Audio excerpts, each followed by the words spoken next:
Alright, LS Vlog, nandito na naman tayo mga kaibigan. Update tayo dito kay Pastor Apollo Quebuloy. Na ito na nga, inaabang-abangan ng sambayan ng Pilipino. Pastor Apollo Quebuloy nagsalita na sa mga bagay-bagay at mga pangyayari sa kanyang buhay. Ito na ang pinaka-latest na nangyayari. Magandang araw. Naglabas na ng opisyal na pahayag si Pastor Apollo C. Quebuloy kung saan itinanggi niya nagtatago siya sa mga otoridad.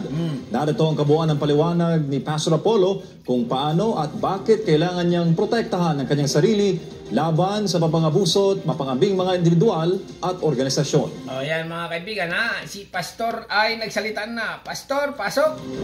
Mga kababayan, mga kapatid sa Panginoon, sa Kingdom Nation, sa buong sanlibutan, at sa lahat ng aking mga kababayan dito sa ating bansang Pilipinas at mga OFWs na sa ibayong dagat, magandang araw po sa inyong lahat.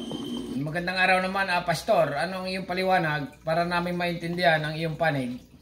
Ano na? Ako po ay merong mensaheng ipaabot ngayon sa mga nangyayari sa ating bansa at nangyayari po sa akin, sa KOJC, at sa lahat ng mga pangyayaring itong hindi natin inaasahan na ito'y mangyayari ngayon sa ating bansa. Hindi ko po inaasahan na aabot sa ganito ang mga pangyayaring ito, na aabot ako sa ganitong klaseng panahon na mismong umuusig sa akin ay ang aking sariling bansang Pilipinas. Okay, alright. Okay. Yan mga kaibigan, ang paliwanag ni Pastor. Continue lang. Mga kaibigan at mga kababayan, ito pong aking kinakaharap ngayon. Paliwanag ko po sa inyo, ako po ay hindi nagtatago sa kasong ito dahil ako po ay may kasalanan. Hindi po. Hindi ka nagtatago. Ay bakit ayaw mo lumabas? Nahanap ka. Ako ay umiiwas dahil pinoprotektahan ko po ang aking sarili. Bakit ko pinoprotektahan ang aking sarili? Sapagkat ang lahat po ng nangyayaring ito sa kasong ito, na napakasimple lamang po ng kasong ito. Simple case lang po ito, na 4 ng taon lang nakabinbin dyan sa DOJ. Wow, simpleng-simple. Okay. Yan mga kaibigan ha, ayon kay Pastor ay yung kaso sa kanya ay napakasimple lang ha. Pero bakit ayaw mo lumabas? Yun nga. Aking sarili. Ulitin natin ha. Bakit ko pinoprotektahan ang aking sarili? Sapagkat ang lahat po ng nangyayaring ito sa kasong ito, na napakasimple lamang po ng kasong ito. Simple lang daw ha. Simple case lang po ito, na 4 ng taon lang nakabinbin dyan sa DOJ. Pagkatapos ngayon ay binuhay na naman nila.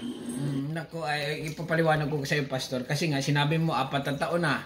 Siyempre, sa loob ng 4 na taon, ngayon lang pinaprocess. Continue lang ha. Pagkatapos ito ang ginagawa ngayon na sangkalan upang ako ay kanilang habulin. Mga kaibigan at mga kababayan, umiiwas po ako sa pangyayaring ito dahil hindi po katulad ang kasong ito ng kanila ni Congressman Tebes at ni General Bantag. Hindi po. Si General Bantag at si Tebes ang kumakalaban po sa kanila ngayon na tumahabol ay ang gobyerno lamang ng Pilipinas. Sa iyo, 2, 3, pati Ukraine. Ang sa akin po ay complex, complicated, sapagkat meron po akong ginawang kaso sa Amerika. Ang gumawa ng mga kasong ito ay yung pong mga magnanakaw dito sa bansang kaharian, na nung sila'y nahuli, lumayas at nag-iwan ng kaso kasi mga abogado po yung dalawa doon. Ganon? Talaga naman ko si Pastor. Sabi ko lang kay Pastor, mga kaibigan, ay sari-sari ka, Pastor, dahil mo alam. Lumabas ka na kasi. Dahil siya nagsalita ka, reaction lang ito mga kaibigan. Okay, continue lang. Pagkatapos iniwan nilang kasong ito na ginamit nila itong alias Amanda para ako po ay magkaroon ng kaso dito, at dinamay pa yung 5 kong kasamahan na puro inosente. Pagkatapos po pupunta sila ng bansang Amerika, ay gumawa na naman po ng kaso doon. Pagkatapos pinaniwalaan naman sila ng bansang puti sapagkat meron din siguro silang interes sa akin at sa paglago ng bansang karyan sa Amerika. Kaya nagkasundot, nagkasabwat sila, kaya nagkaroon. Pero pastor, pagdating kasi sa husgado, mahirap sabihin na magkasabwat ang husgado at mga abogado, mga ganyan. Okay, akusado. Kasi hinihiring yung mga kaibigan, dinadaan din sa patas or legal. Okay? Kaya lang, ang problema nga dito kay pastor, dito sa Pilipinas, ay nagtatago nga, hindi makita. May warrant of arrest na. Ang problema, ayaw naman lumabas. Tulad ng sinabi ni Senadora Risa, kung ikaw ay walang kasalanan, ay dapat matapang kang lumabas. Ay ang problema, nakatago. Yung ang ordinaryong tao, pinatawag sa barangay, ay maaga pa para linisin ang kanyang pangalan. Yung iba naman, pinapatawag ng mayor. Kung ikaw ay talaga totally walang kasalanan, maaga ka pa dyan. Nakapila ka na agad sa munisipyo para magpaliwanag kay mayor. Ngayon, ikaw naman ay sa Senado, pinapatawag ka. Ang problema, ayaw mo magpakita. Nako, sari-sari ka. Kibuloy. Po kami ng kaso sa Amerika. Hindi po namin gawa yun. Gawa po nila yun. Pagkatapos nito, hinarap po namin ang kasong yun sa Amerika. 43 counts, kumuha kami ng 22 abogado doon at hinarap ang kasong yun. Ibig sabihin, 20 ilan? Abogado, talo ka. Ay, ibang klase ang abogado na yan. Kung ikaw ay may believe sa abogado na magaling, kaya lang medyo diskumpiyado ka sa abogado, 20 ano na interes sa akin at sa paglago ng bansang karyan sa Amerika.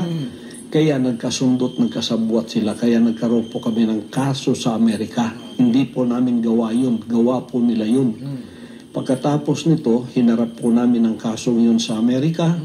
43 counts, kumuha kami ng 22 abogado. 22 abogado ang kinuha ni Pastor Apollo Quebuloy, pero nanatiling talo. Ganon. Doon at tinarap ang kasong yun na meron na pong sagot ang lahat ng kanilang mga inakusa sa amin. Naghihintay na lang kami ng panahon kung kailan yun ang trial mangyayari. At tagtatatlong taon na nilang pinopostpone. At least ngayon po November 5 matutuloy na. Kaya sila po ay wala ng ingay doon sa Amerika sapagkat ito ay naharap na po ng aking mga abogado. Ngayon, naging complicated po ang aking sitwasyon dito sa bansang Pilipinas. Mulang nanalo Mula nang nanalo si Bongbong, okay? Marcos. Okay? Bongbong Marcos at naging presidente siya. Ano naman ang koneksyon nun? Kay Bongbong na nanalo sa kaso mo. Pumunta siya ng bansang Amerika, nagbago na po ang ihip ng hangin. Kasi nung bumalik siya rito, kaibigan na niya ang bansang puting Amerika, kaibigan na po niya ang bansang ito at inopen na niya ang Pilipinas, kaya nagkaroon tayo ng mga Amerikanong marami dito. Nandiyan na yung EDCA at hindi lamang po yun na naging open, pati po ako, ang kaso ko ay naging complicated dahil Ganon na talaga ito ba si Pastor sari-sari lang, napansin ko lang mga kaibigan. Kung ang Amerika at Pilipinas noon pa, mag-best friend na yan. Hindi lang sa term ni Bongbong Marcos. Noong araw pa, okay? Kabady katropa ng Amerika ang Pilipinas. Ngayon, nung nakaraang administrasyon, naging kabady ng Pilipinas ang China, okay? Ngayon, bumalik na ulit sa Amerika. Ibig sabihin, si Bongbong Marcos idamay sa iyong kaso. Ganon. Pinaman na po sa sitwasyon na mga puting yan ay naririto at ako po ay hiningi na nila sa kamay ng rehimeng Marcos. Kaya medyo magulo. Okay, mga kaibigan, ipapaliwanag natin ng kailangan natin magsalita kasi nga pag vlogger ka, pag nag-reaction ka, kailangan mo rin magngangal-ngal. Okay? Ibig sabihin sa yung agreement ng Amerika at Pilipinas ay yung EDCA. Okay, ngayon doon sa EDCA, sa agreement ay kasama ka na ikaw ay paarestuhin rin. Kasi nga wanted ka sa Amerika. Ganon. Ganon yun. MG. Okay, continue lang. Yan noong December 21 o 22, nagkasundo na po yung dalawang yan. Ang rehimeng Marcos, si Marcos mismo, at ang FBI at CIA, nagkasundo na po na ako'y ibigay sa kanilang kamay. Ibigay ni Marcos ako sa kamay ng mga puti. Nako. Talaga naman ito si Pastor, daming pinapaliwanag ha. Simpleng-simple lang naman ang problema. Kung sinabi nga, tulad ng sinabi mo ha, simple lang. Ay dapat humarap ka sa mga senador. Okay? Magpaliwanag ka doon kasi nga ang mga taong bayan, lalong-lalo na especially mga Pilipino, okay, mga taga-abroad, ay nakaantabay sa kaso ni Pastor kung ito ba talaga ay may kasalanan o wala. Tulad niyan, ay boses lang ang naririnig natin. Hindi natin malaman kung nasaan ito. Kasi nga, pag nagsasalita ka, hindi mo malaman kung tunay o hindi. Kung totoo yung inasabi mo. Eh, paano naman yung mga yung nirip mo dito sa yung member, okay? Sa Pilipinas yata nangyari yon. Nirip mo member na ginalaw mo siya, nagsalita na sa Senado, naghihingi ng katarungan, hostisya, na talagang totally ginalaw mo siya. Paano naman yun? Ay, naku talaga si Pastor. Continue lang. At mula noon, under surveillance na po ako dito sa aking sariling bansa.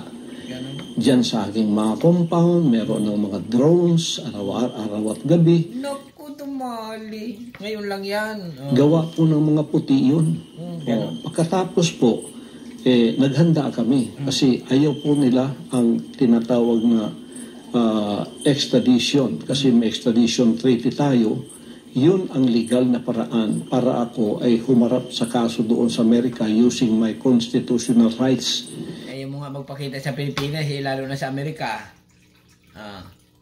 Ayaw nilang dumaan doon sa prosesong yon na legal sapagkat magiging matagal daw. Ngayon, mga kaibigan at mga kababayan, bakit po ako ay under surveillance ng mga puti?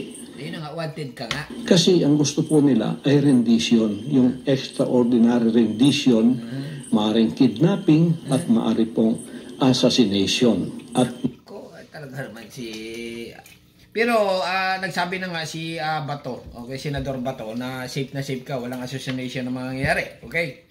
Sinabi nila naman ni Bongbong Marcos, napanood ko, na wala naman pakialam ito sa kaso. Sabi ni Bongbong, wala akong pakialam dyan kay Kibuloy na yan. Ano lang niya yan? Opinion lang, sari-sari siya. Basta tumarap siya sa Senado at magpaliwanag siya. Ganun ang sabi ni Bongbong Marcos or ni Pangulong Bongbong Marcos. Continue lang ha. Mayroon pa po akong patong na $2 milyong sa ulo ko. Naku, laki pala. OMG. 200 million or 2 million? Matagal daw. Ayan. Ngayon, mga kaibigan at mga kababayan, bakit po ako ay under surveillance ng mga puti? Ayan. Kasi ang gusto po nila ay rendition, yung extraordinary rendition, maaaring kidnapping at maaari pong assassination. At mayroon pa po akong patong na $2 milyong. 2 milyon, mga kaibigan ha. Kung sa peso yan, i-convert mo yan, nasa 100 million plus. Oh, wow na wow. Ulo ko. Kaya pala naman ito nakatago. Ibig sabihin, 110 million pesos ang reward o ang award noong pwedeng humuli sa akin o kaya pwedeng gamitin para ako ay mapasakamay nila ng mga puti. Ibig sabihin niyang Pastor, okay, ako mag-react lang. Bilang ordinary tao, may kaso ka nga. Ibig sabihin, baka talo ka na sa Amerika, kaya binigyan ka ng reward na 2 million. Ibig sabihin, yung case mo, tumakbo ka na sa bansang Pilipinas. Ngayon, nandito ka na sa bansang Pilipinas, ay may nagreklamo rin naman sa iyo. Yun na nga, yung member mo, na ginalaw mo daw siya. Rape yun, mga kaibigan. Okay? Ay, ang problema nga, nito si Pastor, ay nanatiling wala. Hindi mahanap kung nasaan. Okay? Pero ito nga, Pastor Apollo Kibuloy, pagbigyan natin, nagsalita na ng mga bagay-bagay at mga pangyayari na nangyayari sa kanyang buhay. Mahaba pala ito. 5 oras nagsalita si pastor. Ay talaga namang maumay ka. Okay? Panoorin nyo na lang mga kaibigan sa SMNI ha. Sobrang haba na. Hanggang dito na lang at kayo nang bahala kung anong masasabi nyo. Okay? Subscribe my channel. Don't forget, comment. Bye-bye. Thank you.